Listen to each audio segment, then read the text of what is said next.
Kaixo, gu Aiana, Aritz, Ixon eta Izea gara.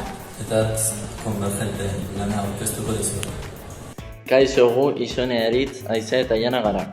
Elgoi BH-iko laugarren mailako biologia eta geologiako ikasleak eta bideo honen bidez plaken tektonikaren mugimendu mota bat azalduko dugu. Ertz konvergente mota bat hain zuzen. Ikusten duzuen bezala, indar mota honek mugimenduan sortutako pitzaduretatik magma lurrazarela igotzea eragiten du. Magma kanporatu ahala, hoztu eta pilatzen doa ozean ondoetik. Plaka litosferikoak konbentzio korronteak eraginta elkarrengandik urrundu. Elkartu edota zeharka mugi daitezke. Bidean ikusten duzuen mugimendua bi plaka ozeanikoen arteko elkartea da. Dentsitate handieneko plaka bestearen azpian sartu eta mantuan suntsitzen da.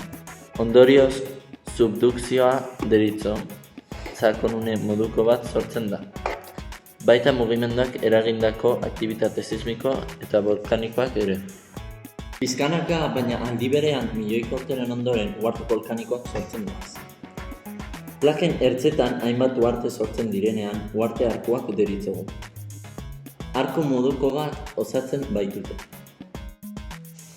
Munduan hainbat toki ditugu, bi plaka ozeanikoaren elkarketaz sortutako uharte arkuen egitura topa ditzakeguna.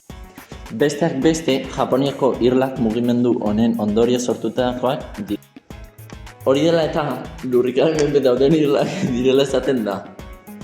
Plaken arteko edozein mugimenduk aktibitate sismiko ugari sortzen baitute. Hauxe izan da guztia, espero dugu gustatu izan.